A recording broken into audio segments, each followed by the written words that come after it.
and to explain all the ideas around these papers. I'll try to be basic, and there also have been very interesting recent papers by Sachs, Schenker, and Stanford, also on the information paradox, but I will say very little about them. It's also a very interesting development, but I decided to concentrate on only the first part of the development.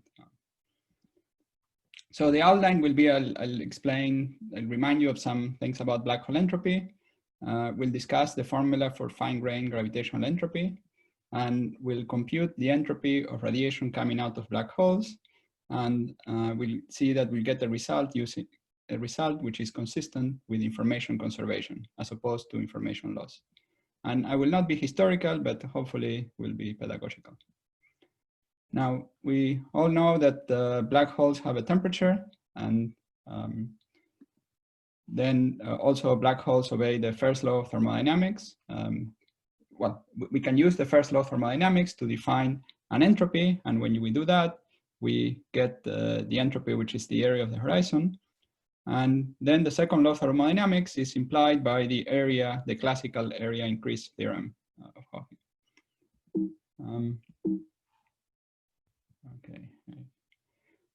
Now, many of these calculations will be done using semi-classical gravity. So semi-classical gravity as an effective field theory.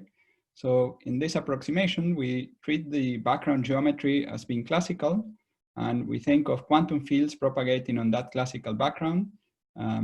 This includes also the perturbative gravitons that propagate on that classical background. And in this way, we can compute the back reaction due to Hawking radiation, treated using the semi-classical equations, where we calculate the expectation value of the stress tensor, and we put that in the right-hand side of Einstein's equations. When we consider this theory, there is an effective coupling, which is basically the strength of gravitational interactions at the scale of the Schwarzschild radius, which is of the order of the inverse of the black hole entropy. And this implies that things like the expected energy spacing of the various energy eigenvalues of the black hole are non-perturbatively small. And so naively, we would think that any statement about that involves the microstates would seem to require non-perturbative accuracy. But we'll see that there are some things we can calculate even with the semi-classical theory, and that's one of the main messages. Some things that know something about the microstates, but nevertheless can be calculated. Now let's go back to the entropy again. So the formula that Bekenstein actually had the area term plus the entropy outside. So he was thinking about the entropy outside the black hole, and this term was the obvious one, and then he added the area term. Now, it was realized later that this term should also include the entropy of quantum fields that are sitting here outside. And that's necessary, for example, to get the second law when there is Hawking radiation, because the first term decreases, and then this one will, the second term will increase in such a way that total entropy will increase. And now this entropy of the quantum fields arises because we have only a portion of the full slice. The full slice goes all the way to r equal to 0, but we're only computing the entropy outside the horizon. And so that entropy is UV divergent here at the horizon, and that's supposed to be canceled by a renormalization of the Newton constant, and this has been checked for some scalars, vectors, and so on. This hasn't been completely demonstrated for gravity, but we believe it's true. Okay, and then with this formula, then the black hole obeys the second law of thermodynamics. So this includes both the area and these further corrections. Now, these results have inspired the very influential hypothesis that somehow pervades the language we use to describe some calculations we are using, including the thinking of the previous formulas and entropy. And we will call this the central dogma in the study of quantum aspects of black holes. And so this is the central dogma when we think about black holes as quantum systems. And the idea is that a black hole as seen from the outside can be described as a quantum system with s degrees of freedom, roughly s qubits or s Majorana fermions, where s is the area divided by 4 g Newton. And not only that, but also it evolves according to unitary evolution as seen from the outside. So there is some Hamiltonian, and it evolves according with that unitary evolution as seen from the outside. So this is saying, so here pictorially, the black hole and its space-time around it can be replaced by some set of qubits. So normally we think of some kind of cutoff far away, some kind of infrared cutoff far away from the black hole, and we replace the black hole and the space-time around it by some set of qubits. And it's not completely clear how far this cutoff needs to be. If you want something very precise, you can think of this cutoff as being the ADS boundary, and maybe you couple that ADS, this CFT, to some other system, or this.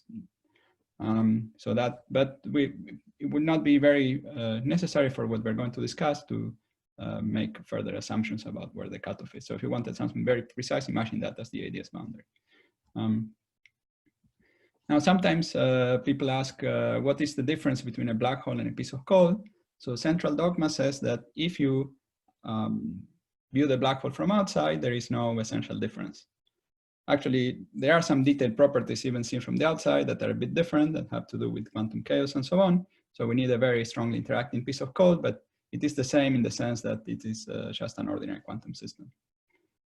Now, the word central dogma is similar to what is used in biology, where the similar dogma is some hypothesis about, so the word dogma comes from the Greek and it means hypothesis. And it's a hypothesis about how, in biology, it's a hypothesis of how information goes between DNA and proteins, etc.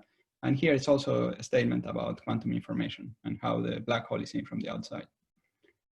Now, notice that these 8 or 40 Newton qubits that we are talking about are not manifest in the gravity description.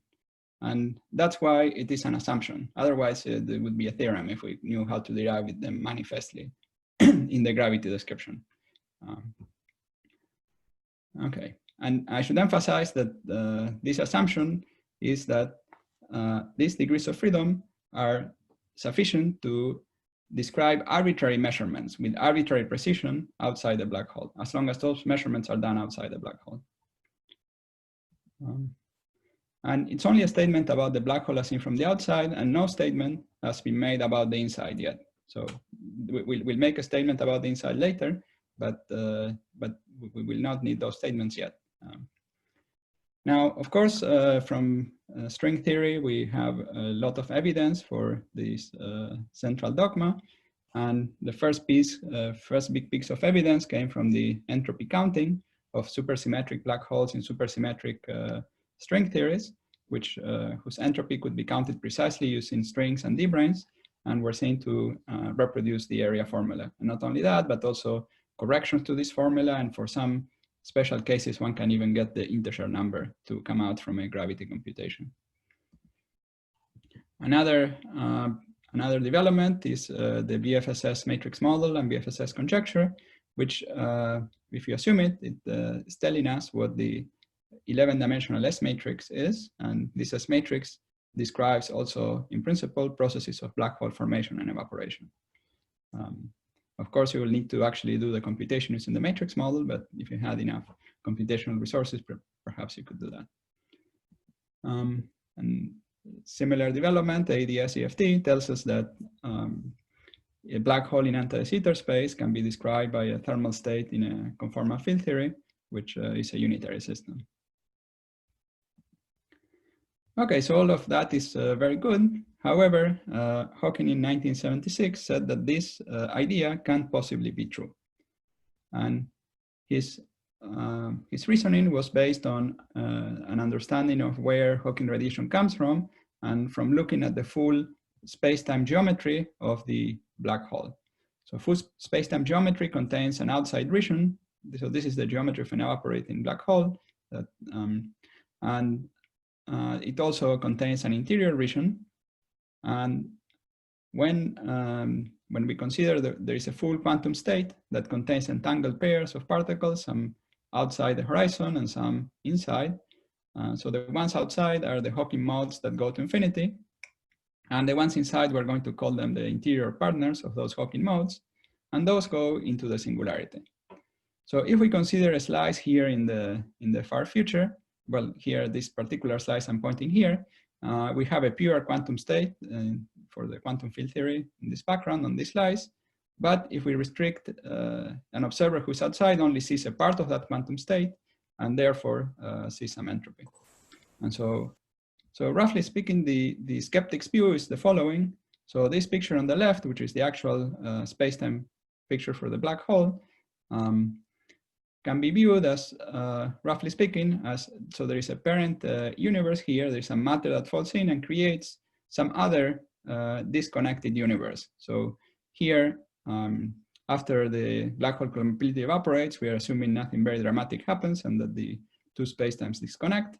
And so we have this other disconnected universe, sometimes called baby universe, but this really could be a very big universe. So it could be, this region here could be very big for a big black hole. So we will call it perhaps a teenage universe, not so much a baby universe. And it also, it's a universe that creates some problems with for the parent. So here we have some radiation, we have some apparent information loss.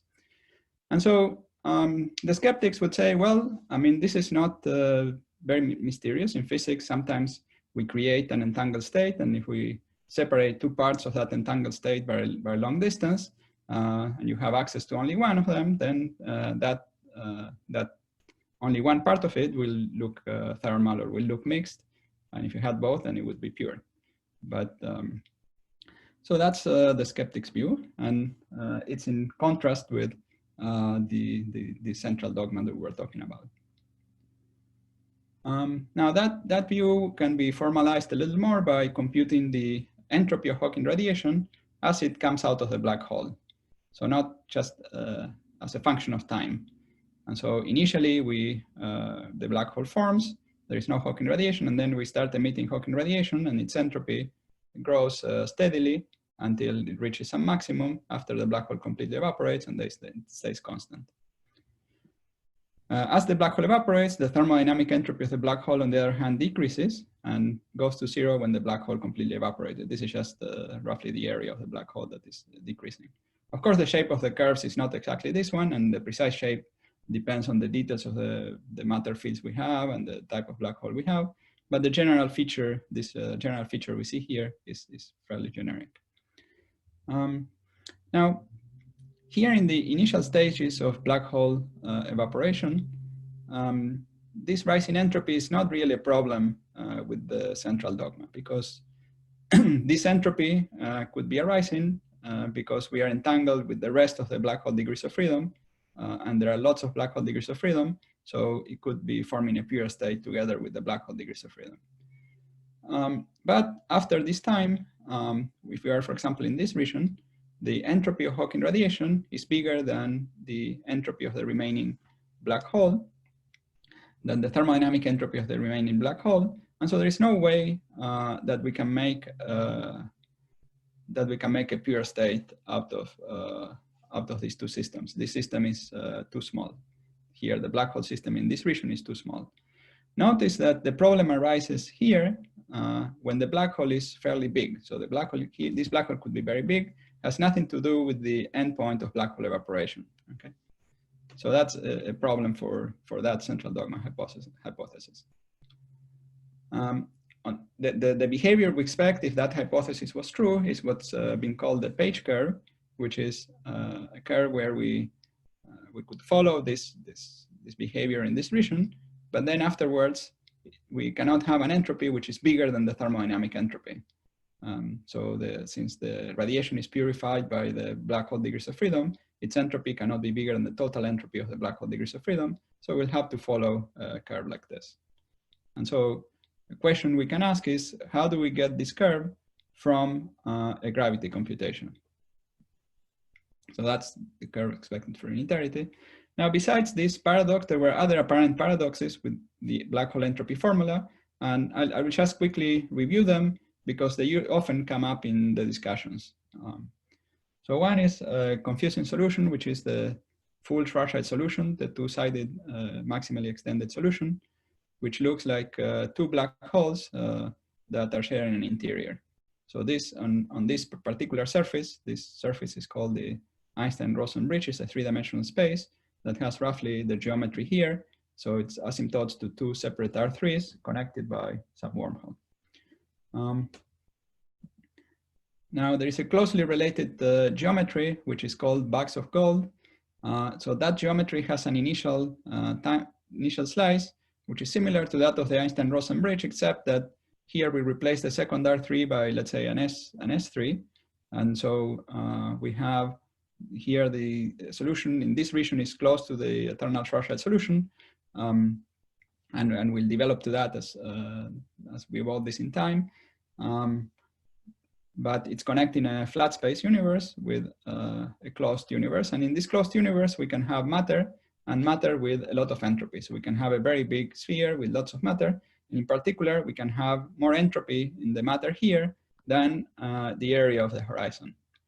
So this geometry was brought up as a counterexample to the statement that the area entropy counts the entropy inside. So the entropy on some spatial slice inside the black hole. Okay, and now we'll see how to resolve these confusions, and it's important to realize that all these confusions involve the black hole interior, and they have something to do with the interpretation of the black hole interior. First confusion was the two-sided black hole, and there we can have also another variant of the solution where the two black holes are in the same space-time and connected through the interior.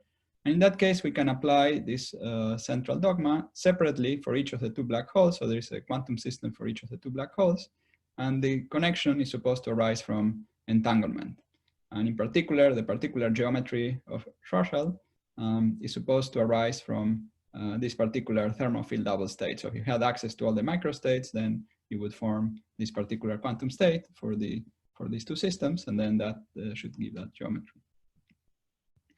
Now, the rest of the paradoxes involve a deeper understanding of the fine-grained entropy. And so first, I like to remind you of the two notions of entropy that should not be confused.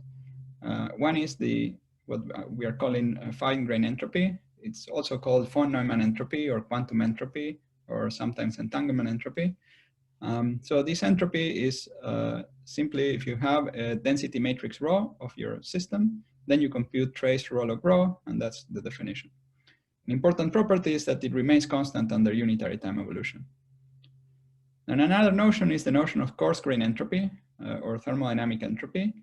And this arises due to the fact that we don't make a complete observation. So if you have some density matrix rho, and you only measure a subset of the observables, for example, you only measure the energy, then there could be other rho hats which give the same value of the energy, but that have higher entropy than rho. And so if we look at the rho hat that has the maximal entropy, then that's the coarse-grained entropy. And this entropy obeys the second law, so it can increase under unitary time evolution. For the moment, we'll be talking about the entropy of the black hole as seen from the outside, and this is the entropy of the quantum system that appeared in the central dogma. So that's, we imagine that quantum system has some rho. We don't know from gravity exactly what that rho is, but it has some rho, and we're computing the entropy of that rho. Okay, so it's somehow the entropy of the piece of coal. Now, on the other hand, the horizon area, so the formula by Bekenstein and Hawking, computes thermodynamic entropy.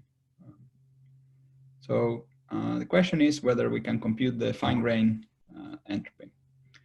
And in some developments that started in 2006 with a formula proposed by Ryo and Takayanagi that was improved by various other authors, we have come now to a formula, which is this formula here, that tells us what the fine-grained entropy formula is. So it basically has the same form as the usual black hole entropy formula. The only difference is that we are computing the area of some other surface, not the horizon, but some other surface, and also, of course, the entropy outside that surface. And the idea is that we'll select this surface X in such a way that we extremize this generalized entropy. So here is a drawing and a Penrose diagram. So we have some surface X, and we have we have a region from the cutoff surface to this point X. And so we compute the entropy of the quantum fields on this green slice. We add the area of X, and then we choose an X by moving it in the space and time directions so as to extremize that quantity. And if there are many extrema, then we pick the minimum of all such extrema. Okay? There are also other ways of defining it, some maximin procedure, which I'm not going to discuss. A crucial point is that we're allowed to take the surface to the interior of the black hole. And therefore, the value of the entropy that we get in this way will depend on the geometry of the interior. And you should be surprised by the claim that there is a formula for the fine-grained entropy. I mean, we are familiar with the fact that the black hole behaves as a thermal system as seen from the outside. There is some hydrodynamics and so on. But certainly, such formulas for the fine-grained entropy is not something that we have in ordinary hydrodynamic systems. And it is related to the black hole that has an interior, which is also something we don't normally have in hydrodynamics. Now, let me show you how this formula works by working out a couple of examples. So first, imagine this collapsed geometry where the star collapses into a black hole that maybe then evaporates. So in this case, we can take the surface X and shrink it completely. So we have what we call a vanishing surface, or surface with zero area. So it goes here to r equal to 0 at the center of the star inside the black hole interior. And in this case, we just, the formula, the entropy reduces to the entropy of the quantum fields here in the interior, and that picks out just the entropy of the star. And if the star was in a pure state, then this entropy would be 0. Now notice that if we calculated here at this point the area of the horizon, that would be non-zero. So thermodynamic entropy, in this case, it's bigger than the fine-grained entropy, and that's good. And here in this process of collapse, the fine-grained entropy is preserved. Now, the new development in these two papers, the new idea was the realization that there was another extremal surface that arises sometime after the black hole forms. So about the scrambling time after the black hole forms, you can have a new quantum extremal surface, so a new extremal surface, as we defined. And in this case, the area is not the minimum, but the gradients of the area with respect to the position of the surface are balanced against the gradients of the quantum entropy, and those develop some gradients due to the Hawking radiation and the fact that the Hawking radiation leaves the system. That ensures that you can find actually a solution. I won't go into the details of exactly where the solution is. There are some interesting properties about the position of this surface, but the only thing that we will need for our later discussion is that this position is fairly close to the black hole horizon. And as time evolves, as we compute this at different times, this surface also goes up along the horizon, and the actual value of the entropy is close to the area of the horizon. So the quantum fields have a large gradient, but they are smaller than the area term. So we discussed two possible extremal surfaces. So one is the vanishing surface, or the surface with zero area, which we can define at any time. And here, when we compute it at, for example, late times, we get the entropy of all the interior Hawking modes, which if we started from a pure state is equal to the entropy of all the exterior Hawking modes, and that gives us a rise in entropy. Okay, so that's from this vanishing surface.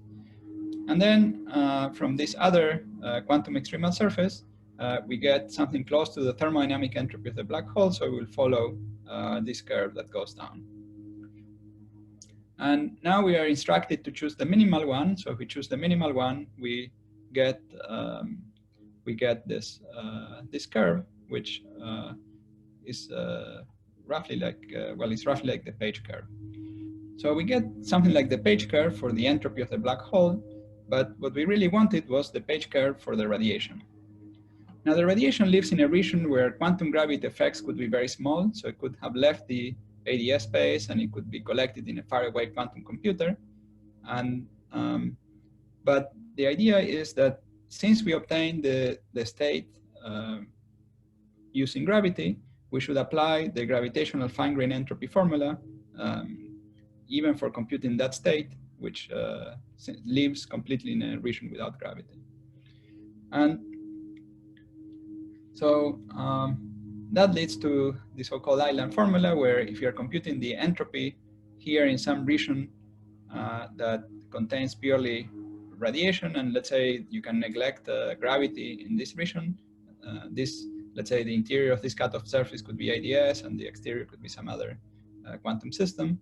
Then when we compute the entropy in this region, we should also apply a formula, well, essentially the same as the formula for black hole, the fine-grained gravitational entropy formula, which involves, again, a surface and an interior here. And we can, again, minimize, or extremize and minimize over the choices of X. And we should view this as basically a special case of the gravitational fine-grained entropy formula. So it's a special case, really, of the previous formulas. Now, there is one aspect of this formula that has caused a lot of discussions and heated arguments. And this is the fact that the quantum fields in this region appear both in the left side of the formula and in the right side of the formula. And they mean really two different things in the left and right. So here we are computing the entropy of the exact radiation state. So there is some supposedly exact radiation state that we compute using the full non-perturbative theory of gravity, et cetera, et cetera. And in the right-hand side, we have quantities which are all computed within the semi-classical gravity description. And here we are considering the state of the radiation fields as it appears, the quantum state as it appears in the semi-classical gravity description. So this radiation region and the quantum state is really different on the two sides of this formula. Now, if the initial matter state is pure, the quantum extremal surfaces are the same as the ones we discussed before, and therefore we get the same curve as we got for the black hole, and we have the Page curve for radiation. Okay, so this is a derivation of the Page curve of the black hole from gravity reasoning. Now the skeptic would complain, and they would say, "Oh, this is just an accounting trick." They would say, "I have always said, if you include the black hole interior, then the state is pure. So you are cheating because you're including the black hole interior. And of course, the black hole information problem arises only because you don't have access to the interior." Now, I would say that more than an accounting trick, this is like an accounting oracle. So it can, first there is the point that this formula that we've discussed can be derived from the gravitational path integral. And we'll discuss the derivation in a second. But it's an oracle in the sense that it gives us the true fine-grained entropy of the exact state, but only using the semi-classical state. So that's where the miracle lies. So I'll briefly now talk a bit about deriving the RT formula. It is conceptually similar to the derivation of the black hole entropy formula using the Euclidean black hole. And it has some of the same advantages and disadvantages.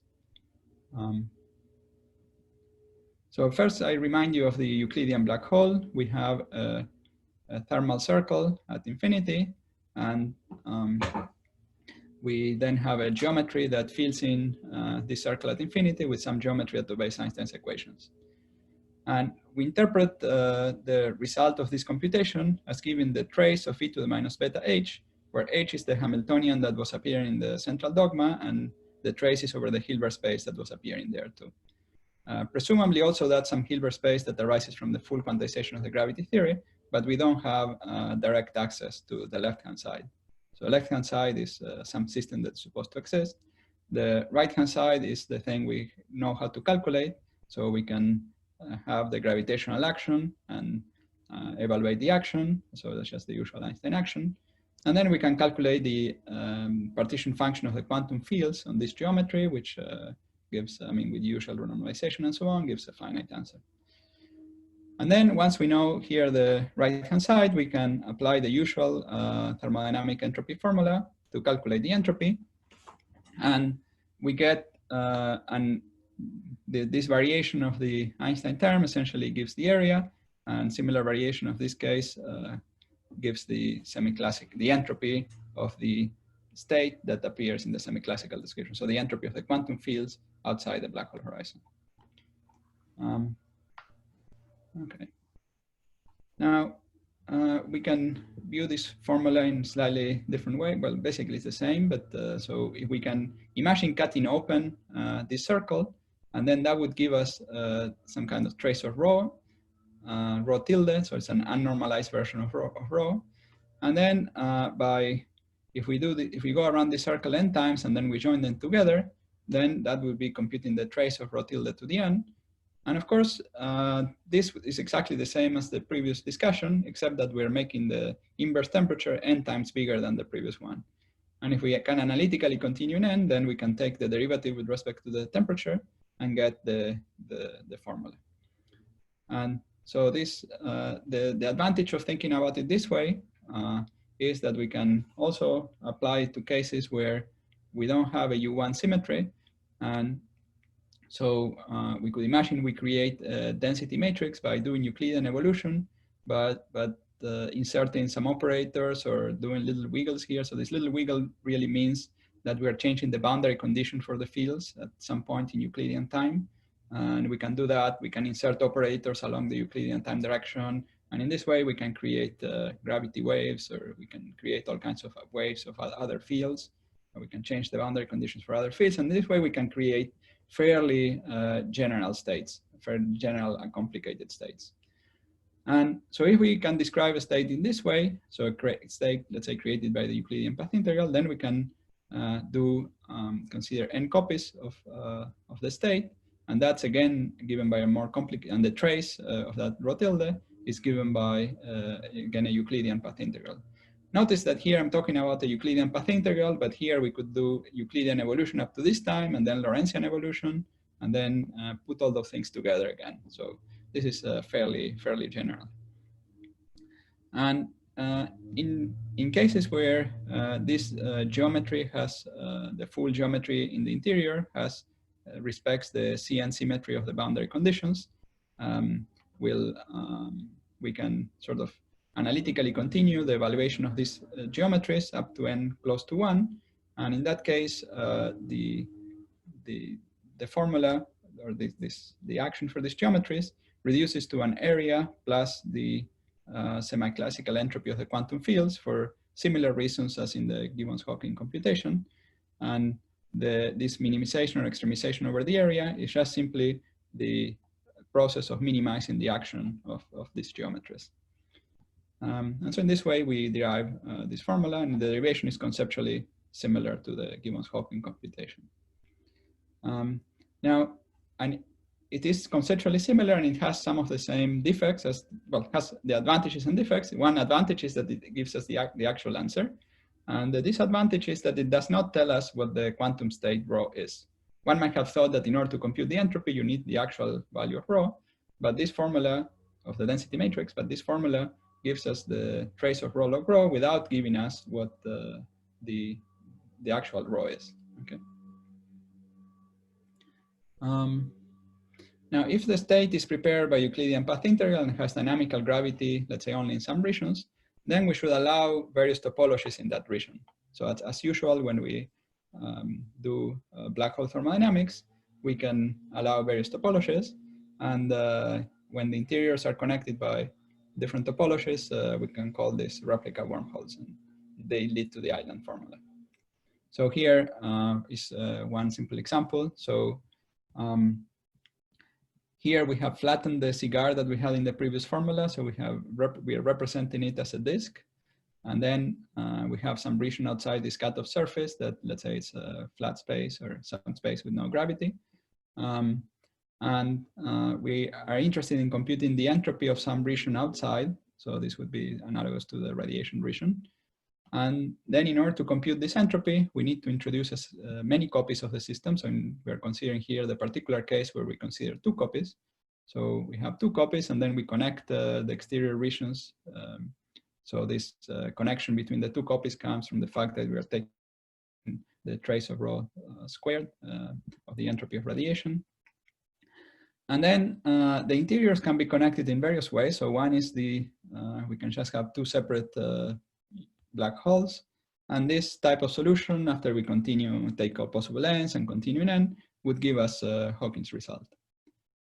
On the other hand, if we connect these black holes through the interior, then this is what's called a replica wormhole. So a kind of wormhole that connects two replicas of the original system. And we continue in n and so on. That will give us the page answer when it dominates at late times. And so this fact that the interior geometry topology can be different, I mean, it's familiar in many other cases of black hole thermodynamics. For example, black holes in ADS or flat space can sometimes have these Hawking phase transitions. So the idea is that as you vary the parameters, sometimes this geometry dominates and sometimes this geometry dominates. So in fact, the transition between the Hawking curve and the page curve here, this decreasing curve, is actually a Hawking page transition for all these replica geometries that in the limit when n goes to 1, they give rise to this transition between the two cases. And actually, there's been some work actually finding out what the curve is very close to this region. We cannot have a sharp phase transition because we have a finite entropy. And indeed, this curve gets rounded up by effects that go like 1/√of G Newton. And this was explained in these papers. Now, notice that the Rayleigh entropies are given by these other non-trivial geometries, but the von Neumann entropy is given by computation in the original semi-classical geometry. So that's the computation that we were doing to use the Ruta-Kayanagi or Engelhard-World formula. So far we've only talked about the entropy, but the question is, what is this telling us about the interior? So how do we describe the interior? Now, as I've emphasized, the central dogma involves some degrees of freedom that describe the black hole from the outside, but a very natural question is, what part of the interior do these degrees of freedom describe? Do they describe all of the interior, none of the interior, part of the interior, and if so, which part? Okay, so that's a very important question. And before answering this question, we'll introduce a new concept. Okay? And this is the concept of entanglement wedge. I mean, following the logic of this presentation, it should be called the entropy wedge because it's associated to the computation of the entropy. But originally, this was viewed as entanglement entropy, and so it was called entanglement wedge. So this is the causal domain of dependence of the region that appears in the computation of the entropy. So, namely, these are some examples. So, for example, here we had a black hole, and let's say we were considering the vanishing surface. So we had a spatial slice that went all the way to r = 0. And then all the points in the green region are points that can be obtained by evolution from initial data on that slice. Okay. So that's the green region here is the entanglement wedge of the black hole at this time. When we had the new quantum extremal surfaces discovered in the papers of last spring, then we had a spatial slice that went only up to here, and then the causal domain of dependence is this other region, which only covers a small portion of the black hole interior. And on the other hand, when we calculated the entropy of radiation, we also were including an interval on this side, and so the entanglement wedge of radiation includes this portion of the black hole interior. Okay. And then if the black hole evaporates completely, then the entanglement wedge of radiation includes all of the black hole interior. And here, if the black hole evaporated completely, then the region inside this cutoff surface would just be flat space, and that would be the entanglement wedge. So these are various examples of entanglement wedge. So now we go to the answer to the question we posed before about how much of the interior we describe. And this is called the entanglement wedge reconstruction hypothesis. And it says that the quantum system describes everything that is included in its entanglement wedge. So by describes, it means that we can recover the state of a probe qubit inside the entanglement wedge. And this recovery is sort of state dependent or subspace dependent. So it depends on the state of the rest of the qubits, of course, not the state of the probe, but the state of the rest. And it is similar, it involves concepts of quantum error correction and so on. And I won't discuss in detail how this happens. But the idea is then that when we have, let's say, an old black hole, so a black hole past the page time, then the black hole degrees of freedom describe this portion of the interior, but the radiation, the radiation describes this other portion of the interior. Okay, so that's the idea. So this, so the answer then of the previous question was the third possibility, that the black hole degrees of freedom describe only part of the interior, and the part of the interior they describe is determined by the entanglement wedge of this black hole degrees of freedom. Now, what this implies is that by performing a very complicated operation on the radiation, we can extract the information from the interior. Okay. Now, how does this happen? So there are a couple of ideas for how this happens. So one idea is that the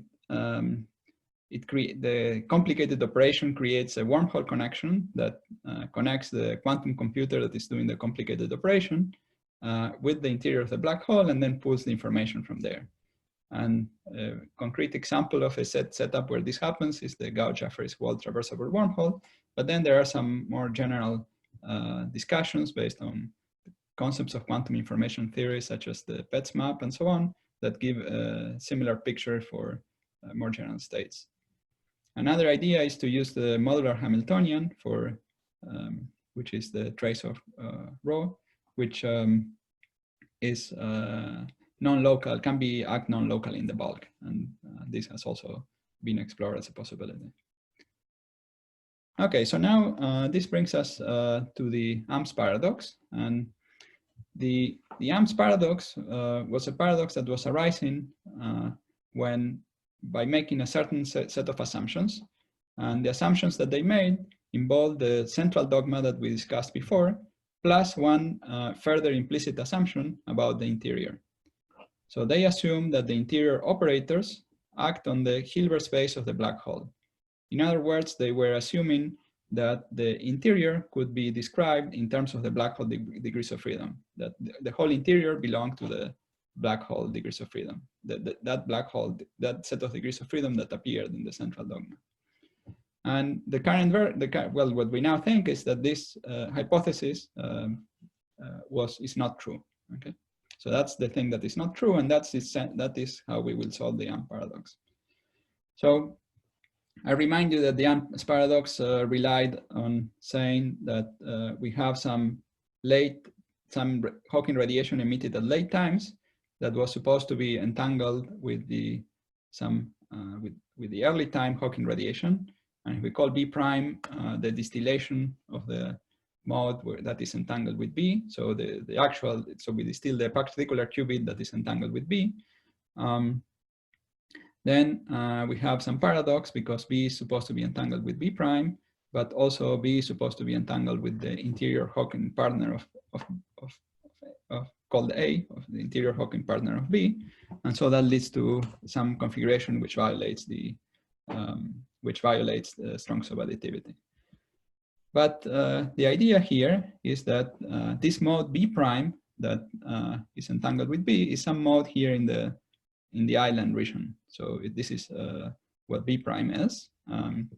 And it can be here because this island is somehow created out of some complicated entanglement pattern in B. Okay, and then A is just the future. It's essentially the same as B prime, just the future evolution here into the white region. Now, it's important for this not to confuse the following two things, which are sometimes confused in the discussion because our language is a bit imprecise.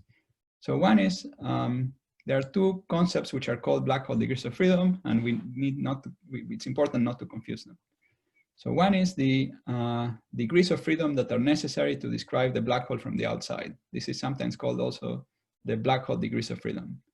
Now in the piece of cold analogy, that would include all the degrees of freedom in the piece of cold, both the degrees of freedom in the surface of the cold, as well as the degrees of freedom in the interior of the cold. So some atom in the middle of the cold is also included here.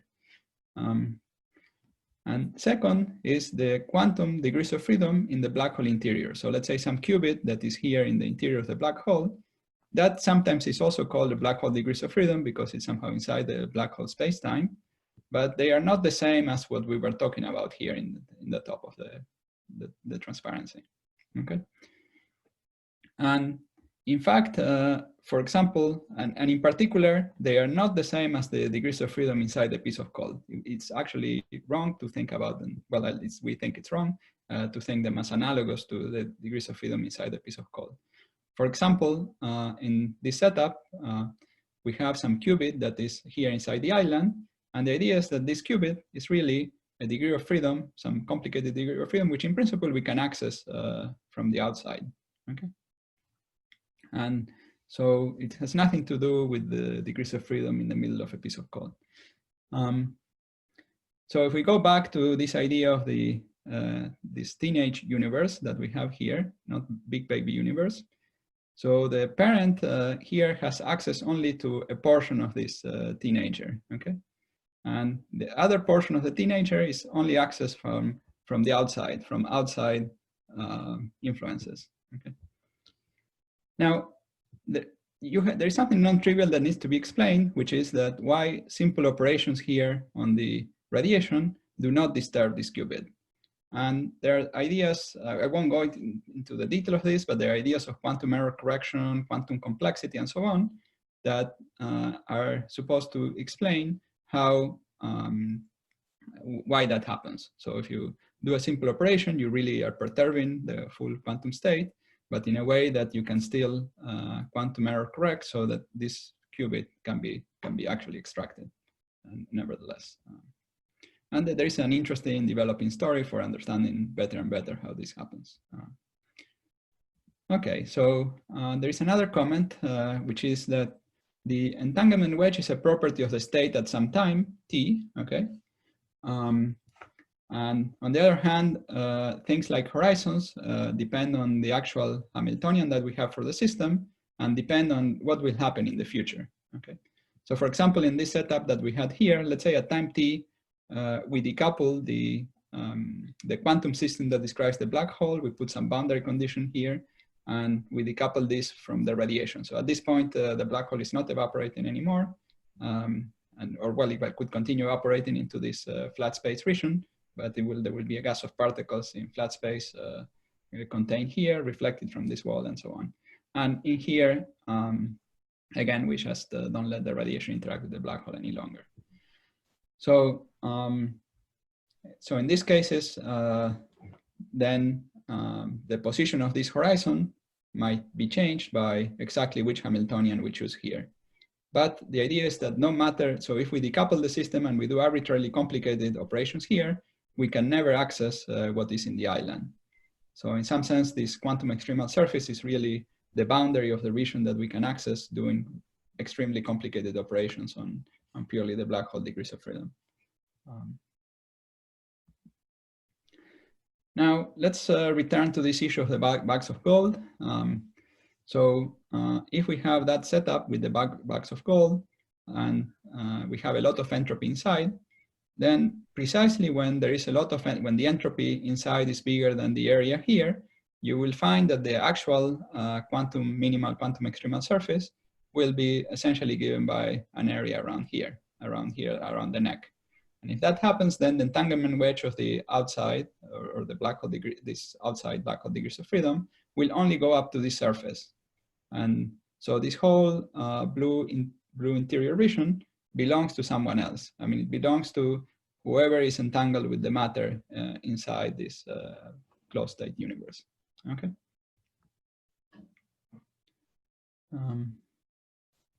Okay. Now, the reason that the bag of gold sometimes appears in this discussion is because if we consider a slice at late times.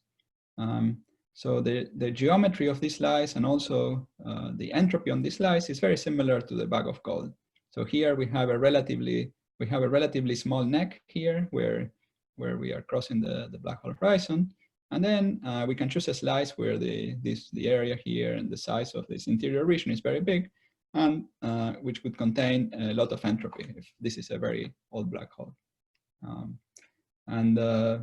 The same way that here this interior region belongs to the radiation, in the bag of gold, the entropy within the bag would belong to some other system that depends on how we created that closed universe. So in conclusions, we reviewed the gravitational fine-grained entropy formula. We applied it to the computation of the entropy of the radiation and obtained results consistent with unitarity. And at late times, most of the interior is part of the radiation, not part of the black hole degrees of freedom. Now, what was Hawking's mistake? Well, Hawking's mistake was simply not to use the fine-grained entropy formula. Of course, it hadn't been discovered at the time, but that's our current view. Now, a lot of what we discussed was derived by thinking about aspects of ADS-CFT, which itself involves string theory, but you only need, and this was very important for checking and testing these formulas and developing these formulas, but you only need gravity as an effective field theory to apply these formulas. And so this is a part of an amazingly deep connection between gravity and quantum mechanics. Now, is the information puzzle solved? Well, one aspect is solved, the aspect of computing the entropy, yes, but there are other aspects of the puzzle which are not solved. So for example, part of the puzzle involves understanding how different initial states go to different final states. And we are not saying exactly what the final state is, so that aspect has not been solved. So calculating the gravitational S matrix, that has not been solved from the point of view of gravity. Of course, if you assume other conjectures like BFSS and so on, then you can solve that too in principle, but it has not been solved directly by doing some gravity computation. Because these replica wormholes compute the entropy, but do not tell us what the state actually is. And this is the same as the formula for the black hole entropy. It's an accounting, let's say, oracle that gives us the explicit, but the explicit gravitational representation of the states is still mysterious. Now there is another aspect of the gravitation of the information problem, which involves long-time behavior of correlators. And these have corrections that are due to the discreteness of the energy eigenvalues and the finiteness of the entropy. This is some other aspect of the black hole information problem. And there's been great progress on this aspect in beautiful papers by Sachin, Schenker, and Stanford. And there was a particular feature, I don't have time to discuss this, I'm only just mentioning it. And there's some particular feature called the ramp, which can be understood as coming from this geometry. If we average over all these wiggles, so if we average over couplings or average over the time, so we somehow do a suitable average between these two systems, we can explain this ramp, or they manage how to explain the ramp in terms of this geometry. And in another paper, they discussed how JT gravity can be interpreted as arising when we average over Hamiltonians. And this gives a new view on the random matrix and string theory connection. And it gives a new interpretation for the matrix that appears in that connection as a Hamiltonian of a random quantum system. So in those discussions, the idea of random couplings that give rise to geometric connections was important. And this connection between random couplings and wormholes was suggested in the past. And these ideas are being revisited. And there is the question of exactly what role they play in ADS-CFT and in string theory more generally. And this is part of what is being explored actively. So for the future, the question is, what further lessons is this teaching us about the interior and the singularity, and what implications will have for cosmology? So thank you. Thanks very much, Juan. Well, we can start with questions so people can raise their hands. So, Dan Harlow, you can just unmute yourself and ask the question. Yeah, hi, thanks for the nice talk, Juan. I guess before we completely dismiss the AMPS paradox, I wanted to mention that I guess from my point of view, the only AMPS paradox that survived longer than a year or two after the original papers was the one about typical pure states in the paper of Meroff and Polchinski. And my understanding currently is that these recent developments do not resolve that paradox, because if you have a black hole in a typical but pure state, it's not entangled with anything else. And I'm curious if you have any thoughts about that, or do you think, I mean, as far as I know, we don't know whether the horizon of a typical pure state black hole is smooth or not. Yeah, I agree that we don't understand what a typical pure state is. I think that's important. It's related to the question of getting a better gravity picture for black hole microstates. Yeah. Upamanyu, you have a question for Juan? Yeah. So hi, thank you for the very nice talk. A few weeks back, there was a paper by Andreas Kirch and one of his collaborators on entanglement islands in higher dimensions, where gravitons exist as a propagating degree of freedom. The graviton in their picture, which is in a Randall Sundaram brane with transparent ADS boundary conditions, is necessarily massive. However, they found that in the limit that the graviton mass is taken to zero, the island does not contribute to the page curve. I was wondering if you could make a few comments about it. Yeah, so in these papers, it was noted that when we take let's say an ADS space and then we couple it to some external system, we can think of that as having a massive graviton. This goes back to ideas of Karsh and Randall.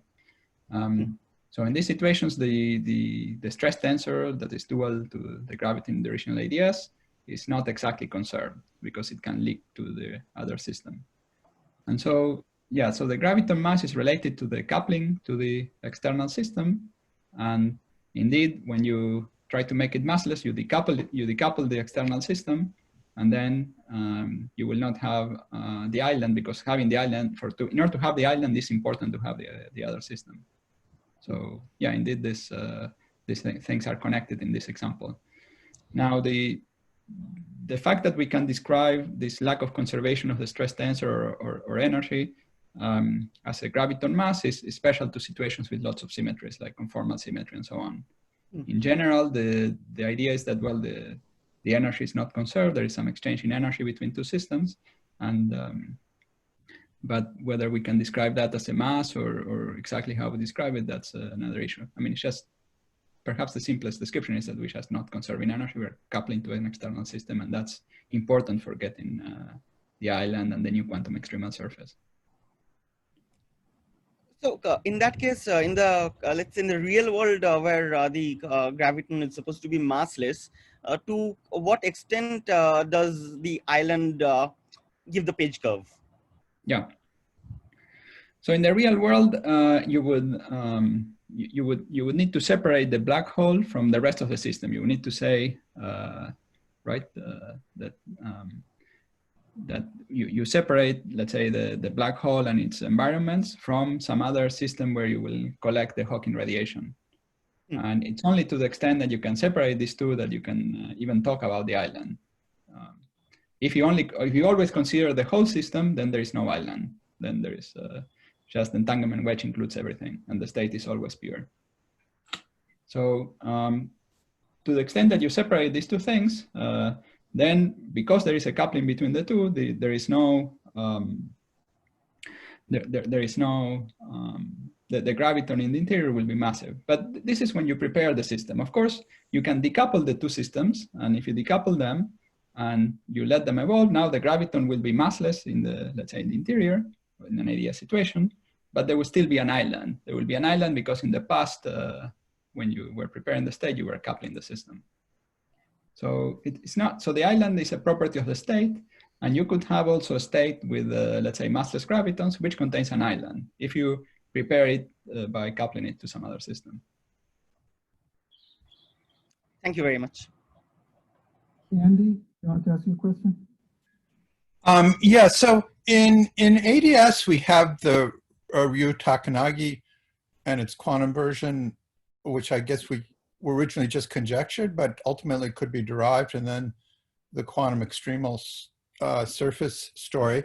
So it could all be subsumed or was consequences of some larger vision of holography in ADS.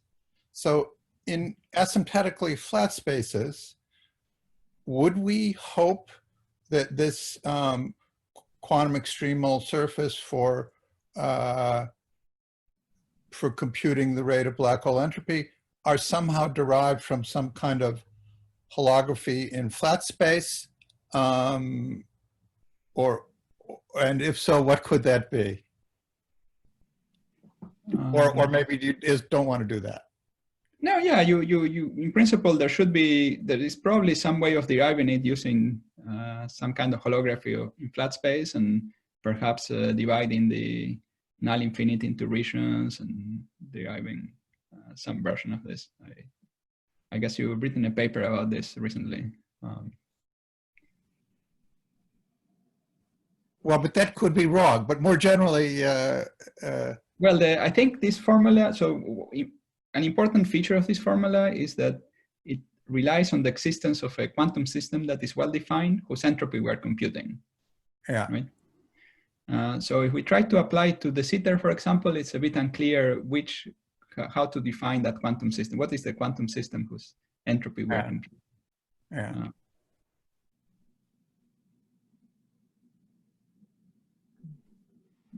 But maybe there is a more general formula.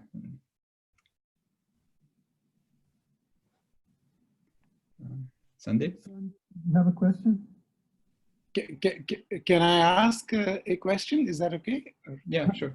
Okay. Yeah, Juan, you touched upon but didn't say more, and I want to ask you to comment a little more on what I feel is a very mysterious aspect of this whole proposal, namely that you can manipulate the radiation outside, admittedly perhaps with very complicated operations, and then affect the island which is very far away in the interior.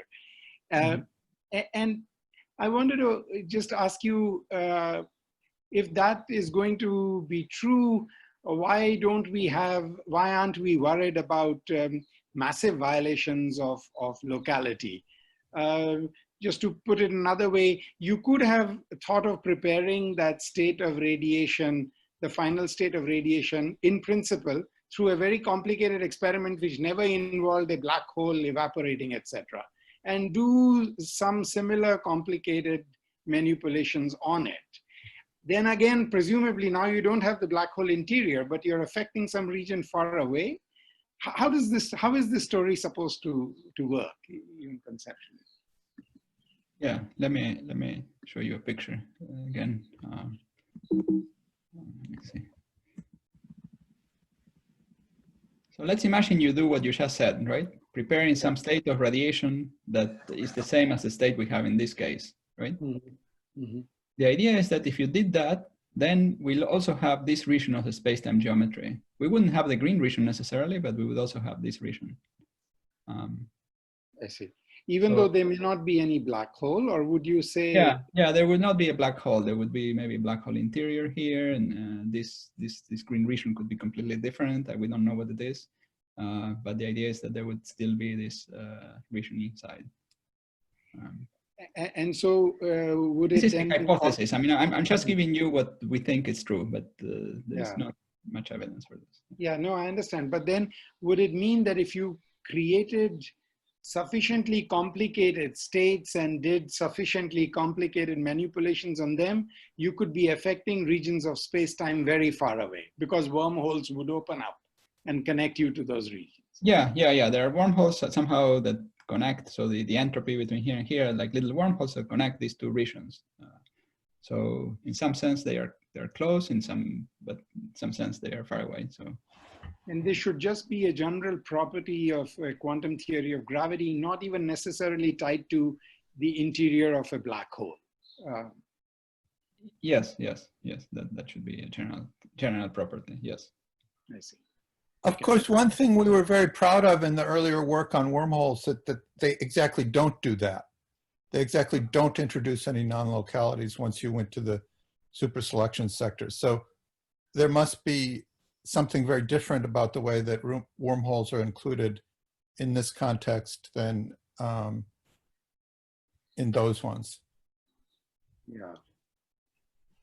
I don't think they're giving non-localities. I think the non-locality that they give is the type of EPR non-locality, right? Not there is nothing. There is no non-local direct interaction. Suppose I make a black hole out of red stuff instead of blue stuff that goes into there, into yeah. You change this, yeah. And I send it from down on Scribe minus, and I go to where you've written island, and I make a red shock wave. Yeah. And then instead I make a green shock wave. Right. So yeah, I have a flavor symmetry, let's say. Yes. You can make two different states here, and then the idea is that the state of the quantum fields here would be subtly different. It would be slightly different in the exact theory. In the semi-classical theory, the state of the quantum fields here would be very close, but in the exact theory, they would be different. Could I suggest a slightly less provocative answer to Sandeep's question? So take the very complicated state of the radiation that you made synthetically in the lab by manipulating a lot of photons rather than by collecting Hawking radiation. Once you have that very complicated state, you could also make very complicated measurements on it. And in general, you get very complicated answers. However, the claim would be that if you make the suitably chosen and carefully chosen very complicated measurements, you'd actually get simple emergent answers that could be described simply in terms of what you might call an emergent spacetime or what you might call it an accounting trick. But anyway, it would be a simple description of outcomes of certain very complicated measurements on the complicated state. But that's sorry. That's a way to answer Sandeep's question that I think is slightly less provocative.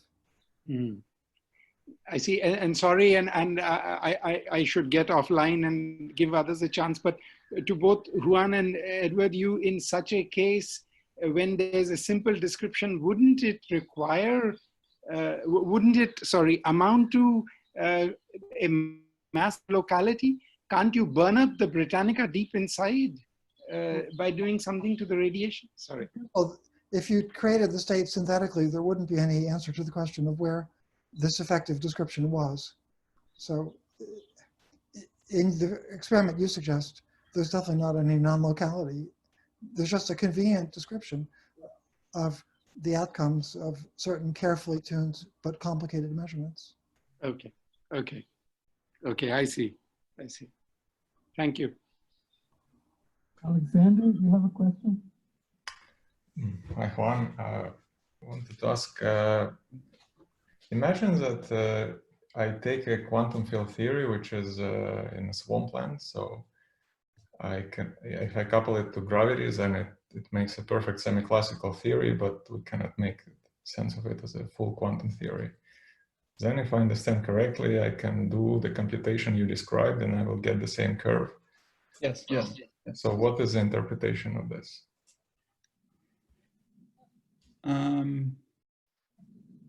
Well, it's just saying that for the purposes of this observable, this theory is behaving the same way as a unitary theory. Now, maybe there is some further inconsistency when you analyze it more precisely, but you don't see it at the level of this calculation.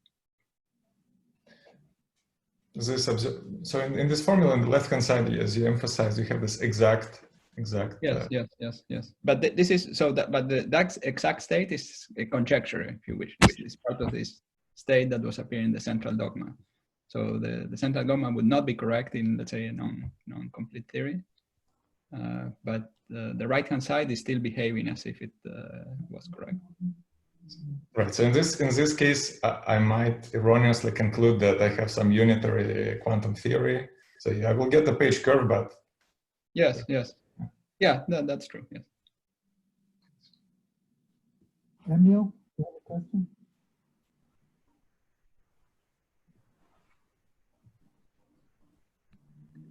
Emil?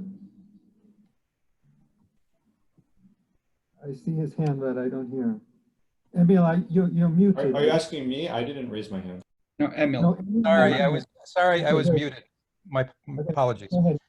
Yeah, so let me ask the previous question in a slightly different way. So, I mean, heavy use in all of this is being made of solutions of low energy effective field theory. And so how do we know, or what's the evidence,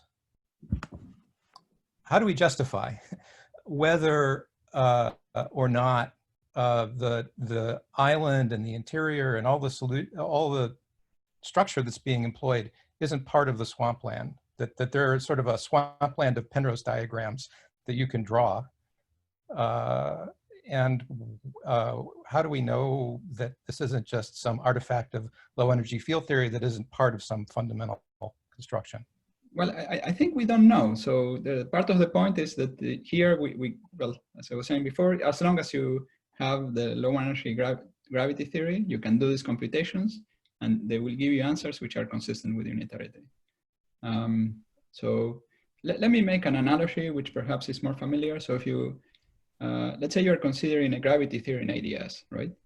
And if you consider just purely, instead of gravity, just purely field theory, and you do not allow the possibility of forming a black hole, you compute the entropy of fields in ADS, you have a contradiction with the boundary CFT, right? But if you allow the black hole formation, then you don't have a contradiction with the boundary CFT, right? Now, so that means that when you form the black hole, you get something consistent with having a boundary dual. But it could be that the bulk theory in ADS is in the swampland and it doesn't have a gravity dual and it, I don't know, maybe have some instability and so on. And you will not see that by looking at the black hole solution. I mean, the black hole solution exists even if the theory is in the swampland. And yeah, I think, so as I was saying, this whole discussion has the same basically advantages and disadvantages as the usual black hole entropy formulas. And this is one of them. Takato, do you want to ask a question? Yes. Let me ask one naive question, two questions in total. First, in the fine-grained gravitational entropy formula, how is the observer dependence incorporated? Observer dependence. Well, I think it's not, there is no observer dependence. I mean, there is just the formula is the actual formula that any observer. I mean, since the state itself is observer dependent idea, right? No, so the entropy depends on the state, right? So trace of rho log rho, yeah. So it's an objective thing that measured by any observer that has access to the quantum system will get that entropy. But no observer depends. Of course, the value for the entropy depends on the state, right? So value depends on what rho is. So you're not assuming the entropy is measured by asymptotic observer? Yes, I am assuming that. I'm assuming that the entropy is measured by someone who has access to all the quantum degrees of freedom of the system. So it can be defined only when there is a quantum system that is well defined, and we can do arbitrarily precise measurements. I see. Wow. Let me ask you another question. You're assuming the black hole is a pure state, and why is it not in mixed state? Well, I assumed it for the simplicity of the discussion. So for example, when we form the black hole, we could form it with matter, which has some entropy. And as long as the entropy is not too large, then everything that I said would hold. And if the entropy is very large, then some things that I said need to be changed. So, well, let's see.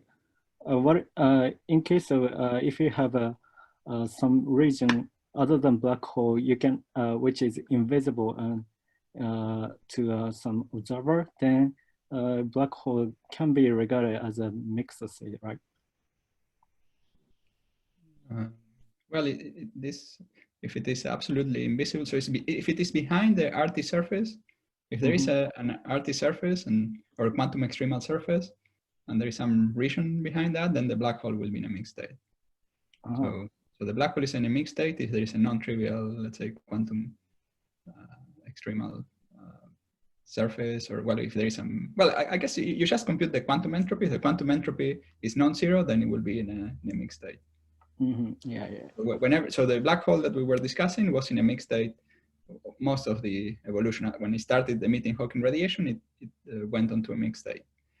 Sometimes the mixed state was appearing because we had some matter entropy, and sometimes also, in addition, we had a big quantum extremal surface, or non-trivial quantum extremal surface. So those two things contribute to the entropy. I see. Thank you. Andy, you have a final question? Oh, me? No, you had your hand up still. Are you finished? Yeah. I want to comment on Sasha and Emil. So we started with a theory which was probably in the swampland, just, n-free bosons with a flavor symmetry in 2 dimensions coupled to linear dilaton gravity. And in that theory, you can make black holes and you can use the QES prescription. And it shows the page curve and the information coming back out. On the other hand, you can actually explicitly compute on Scribe Plus what the entanglement entropy is as a function of time from the local measurements up there, and they're not the same. So my view is that the hope would be that in a consistent theory, which is not in the swampland, these things will agree.